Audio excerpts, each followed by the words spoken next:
unfortunately, my team, one of the most devastating days in the history of the franchise. Come on. All right, maybe it wasn't. No, but it was, when I think of like the dark, dumb days in the history of the team since I became a Patriots fan with Jim Plunkett and Mac Heron and everybody when I was like 4 years old, this has to be in the top 8 or 9. It's just a complete organizational collapse, disgrace. It made no sense. It made no sense as it was happening. Every other team, the fucking Chiefs knew how to tank, right? The Chiefs are like, here's Carson Wentz just handing the ball off, and then we're going to bring in our third string quarterback. I don't know what to tell you. So I don't know what we had the first pick, and now we have the fourth pick. We've moved back 3 spots every single round. Right. And one of my friends texted me. It was like we traded the first pick for the 4th pick and got nothing in the trade. Right. And we moved back 3 spots every round. It was one, and we gave up all these potential assets that came with the pick. And the thing that kills me is they fire the coach right after the game. They knew they were going to do that for at least a week. So you're letting this guy basically he's trying to win, and the offensive coordinator, they're trying to win because they don't know if they're going to be there. They're trying to coach for their jobs. You got to get rid of those guys if you know you're going to get rid of them after the game. Why not get rid of them before the game? Why not put this decision in the hands of people who care about the big long-term picture of the franchise instead of trying to win the game? All right. I mean, I'll give you that. Maybe they should have fired him before the game, but I know people who root for bad teams and then they just never end up rooting for their team. They just end up rooting for draft picks year after year, and they just never get to root for their team. This is 3 hours. It's 3 hours of my life. I never have to think about this game again. The whole last month you were thinking about it. Yeah. Well, what was the year Lovie Smith did this? What was it, 2 years ago? Yeah, I think it was when 2. he was just like, fuck it. And he ends up... And he was gone. Yeah. And he was gone. And that he left the team with a nice shining turd on the sidelines. Well, I mean, let's put a pin in this already. Like, tanking kind of just doesn't exist in the NFL because, like, first of all, 3 teams were in line for the number 1 pick in the last 3 weeks. Yeah, and they all won. The Raiders, Tennessee, the Giants, and the Patriots. No, but in the last 3 weeks, all those teams have won. Tennessee knew the job today. Cleveland knew the job yesterday. It's 3 hours. I don't think once it Joe happens. Milton looked good for a quarter, it's like, all right, you got to go. Joe Milton's your guy. How many quarterbacks do you think you have? Joe Milton's your best quarterback. Kyle already ordered the jersey. Joe Milton was fantastic. I would have started both rookie receivers, the guys who have had no catches all year. Drake May, they at least figured that out, but that took 5 days for them to figure out. But here's how I would explain it to somebody who didn't know anything about this. If you owned a company and you had, I don't know, hundreds of people that work for the company, and you had the single biggest decision of the year for that company that had the most financial and business implications possible, and you gave it to, I don't know, let's say your friend Harry is the president, and you're like, I know I'm firing Harry next week. It's getting good. Yeah. I know I'm going to fire him on Sunday night, and this decision is going to be Sunday morning. Should I just let Harry make this decision for the company right before I fire him? Or should I try to figure out with other people who are going to be here next year what the best decision is? You know what? I'll let Harry do it, and then I'll fire him right after. It makes no sense.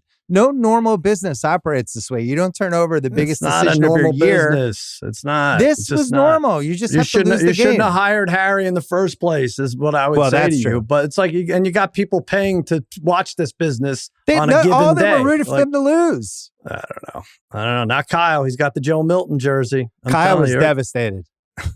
Kyle was the most upset of anyone I was texting with during the game, other than my dad. Now you have to trade Drake May. Of course, he's devastated. No. Yeah. I don't know. They were in the catbird seat. They already have a franchise QB. They're going to have the number 1 pick. But like within 2 hours, we're like, well, the 2 QBs, nobody even likes them that much in this draft. Maybe we couldn't have gotten that much for them anyway. It's just, It just speaks to what this whole season was like, which was owners who don't know what they're doing, a front office that don't know what they're doing, and a coach who had no idea what he was doing and contradicted himself over and over again, starting in August, when he was like, it's going to be a competition for this job. Then starts Brissett, even though May was better.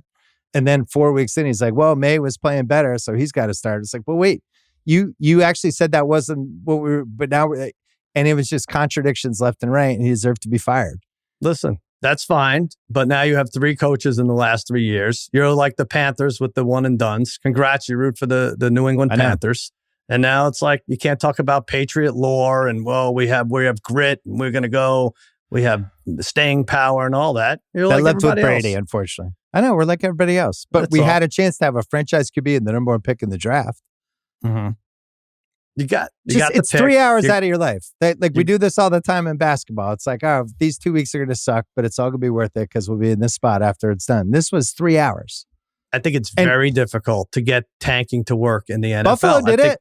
You have to have the coaching staff, the players, and the front office on the same page. Maybe the Giants did it today. Exactly. They didn't do it in the last 2 weeks. In the NBA, it's as easy as checking in at the scorer's table. This is different. It's just different. It just is. But in the NFL. you just laid out exactly what the problem was. You need to have the players, the coaching staff, and the front office. Well, the players are going to do whatever. They're always going to play. They're not going to do whatever. They're always going to try. Yeah. You need the coach, the front office, and the owners all to be on the same page. And when they're not on the same page, dumb shit like today happens because you have coaches who have different motivations for what's best for those 3 hours than the front office and the owners. And so some people were like, do you think he fired Mayo because they were supposed to lose that game and they didn't? I think they knew they were firing him the whole week.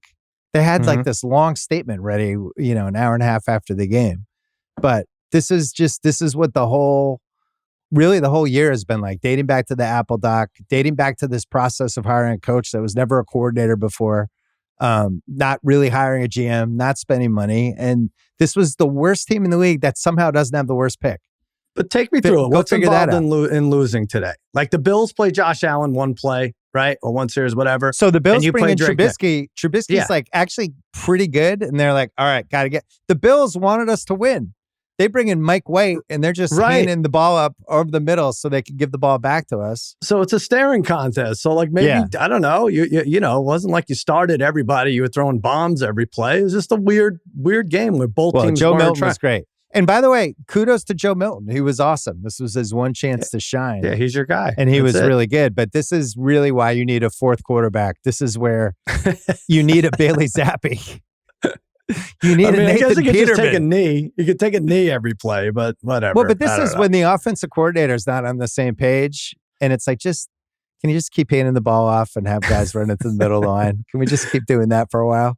Week 18 sucks. Let's just say that. We could just agree to that. And every year I'm like, I'm never betting on this again. And then I bet on it. I had Buffalo. I also had Houston because I loved Houston. You lost your wise wager. Yeah. I sat my starters. I bet Tennessee. I was like, they're 2-14 against the spread. And that's why I got to warm up for the playoffs. So I'm not starting anyone good. But I felt like today was like a little bit of an outer body experience. We're used to the 1 p.m. slate being kind of shit, right? But we saw so many backups today. It reminded me like of a high school reunion where you're like in the corner of the room, like you're sipping cheap wine and staring at name tags. You're like, oh, there's Marcus Mariota and Trey Lance. Oh, wow, Jimmy G, what's he up to? Jimmy G. I'm going to go over and talk to him. Yeah, Jimmy, how's Jimmy the kids? G, you still living in Los Angeles? Yeah. What's up with the divorce? And then like Davis Mills corners you and spends like 20 minutes showing you pictures of his vintage Chevy. And you're like, all right, I'm good. Let's get to the playoffs already. This sucks. Who is the Bailey Zappi? Yeah. The whole weekend. It was great. Schefter's reported there's a trade. The Pats have traded down from the 1st to the 4th pick, and they've dropped 3 spots in every round after that in return for jack shit. Got nothing. Got 0 to do that. I haven't seen the specs on jack shit. Is he a linebacker from Emporia State? He's a quarterback. Undersized, scrappy. All right. There's your fourth quarterback. Kyle, should I get you a jack shit jersey? Because that's what we traded the first pick for. Oh, man. One thing I was thinking, I mean, at least they realized that they don't have the coach. And they got rid of poor Mayo, who, was put in an impossible spot. He didn't know how to be a head coach. Mm-hmm. But I was looking at the coaches who made the playoffs. Andy Reid, Kevin O'Connell, Tomlin, both Harbaughs, Peyton, McDermott, Dan Campbell, Matt LaFleur, D'Amico Ryans, and then Dan Quinn, Todd Bowles, and Sirianni as the last 3. Those are probably the shakiest 3 out of all the playoff coaches. It's a pretty good batch. Not just bad. makes me think like coaches and QBs. If you could just figure out those two things, you're probably good.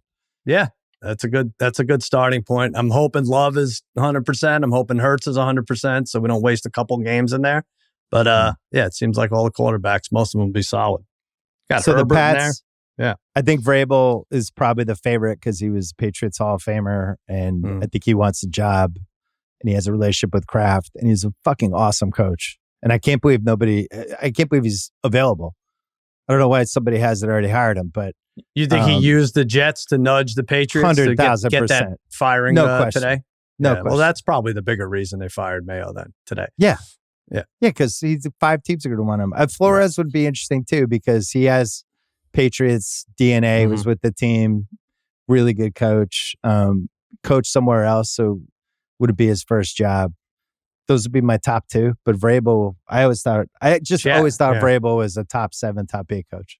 You'll be in good shape if you get him. Jack Shit's high school coach is his name is in the hat. Well, that's the thing. And once you have Jack Shit, do you get Jack Shit's college coach? Doesn't matter who coaches. Bring him on.